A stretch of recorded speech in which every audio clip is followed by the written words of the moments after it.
এই যে ইন্ডিয়ার প্রজাতি যে মহিষ, এগুলি ইতিমধ্যেই আমাদের মুর্রা মহিষ আনা হয়েছে। এটির দুধের পরিমাণ অত্যন্ত বেশি। এটা কিভাবে আরো বৃদ্ধি করা যায়, এই জায়গা থেকে আমরা বিভিন্ন খামারিদেরকে, আপনারা দেখবেন যে এই বাছুর জাতীয় যে মহিষগুলি, সেগুলি আমরা খামারিদের মাধ্যমে ডিস্ট্রিবিউশন করব। এটার এইভাবেই আস্তে আস্তে সারা দেশে আমাদের বিস্তার লাভ করবে। এবং আপনি যে কোশ্চেনটা করেছেন যে এই ভারতে ওদের দুধের পরিমাণ বেশি হয়, সেই প্রজাতির মহিষের কিন্তু আমরা এনেছি এই জায়গায়। কাজেই আমাদের এইখানেও দুধের পরিমাণ আস্তে আস্তে বৃদ্ধি হবে ইনশাল্লাহ। এই যাত্রা আমাদের বিভিন্ন খামারিদেরকে আমরা ট্রেনিং দিচ্ছি, তারা যাতে তাদের খামারিগুলি সঠিকভাবে পরিচালনা করতে পারে, সেই ব্যবস্থাপনাও কিন্তু এই জায়গা থেকে শিখিয়ে দেওয়া হচ্ছে।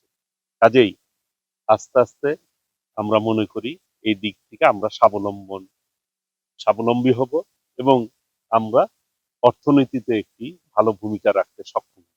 ধন্যবাদ। প্রচারণার বিষয়ে বিগত দিনে দেখেছি বিভিন্ন প্রকল্পে আলোর মুখ দেখেনি এবং ব্যাপক দুর্নীতির অভিযোগ আছে। এখানে সাবেক যিনি ডিজি ছিলেন তার স্ত্রীকেও ব্যাপক দুর্নীতির অভিযোগে বরখাস্ত করা হয়েছে। সদ্য তাকে আবার এখানে ফিরিয়ে আনা হলো। সেটা আপনি কিভাবে দেখছেন? কেন আনা হলো? কোনো তদন্ত কি পেয়েছেন আপনারা? এই বিগত দিনে কি দুর্নীতি হয়েছে, বিগত সরকার অনেক দুর্নীতি করেছে বিদায় তারা কিন্তু এই দেশ ছেড়ে পালিয়ে যেতে বাধ্য হয়েছে। কাজেই দুর্নীতির ব্যাপারে আমরা সর্বোচ্চ জিরো টলারেন্স রয়েছি। আমরা যে কোনো বিষয়ই আমাদের সামনে আসে, সেগুলি আমরা তদন্ত সাপেক্ষে অবশ্যই ব্যবস্থা গ্রহণ করব। ধন্যবাদ। আর এইখানে যাতে ঢুকলে আপনারা বিগত দিনে কি হয়েছে সেটি জানি না আমি। কাজেই আমরা নতুন সরকার যাত্রা শুরু করেছি, মাত্র 12-15 দিন আমাদের এই সরকারের যাত্রা। ইনশাল্লাহ আপনারা সব ধরনের সহযোগিতা আমাদের পক্ষ থেকে পাবেন। দেশি জাতের একটা মুরগি উৎপাদন করা হচ্ছে, সেটা হচ্ছে বছরে প্রায় 180 থেকে 200 ডিম দেয়।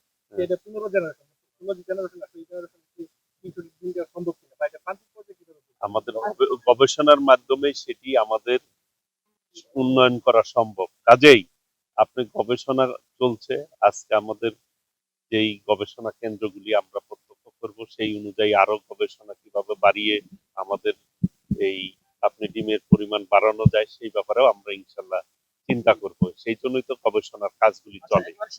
আমরা প্রথমে যে কোশ্চেনটা করেছিলাম যে তথ্য প্রবাহের যে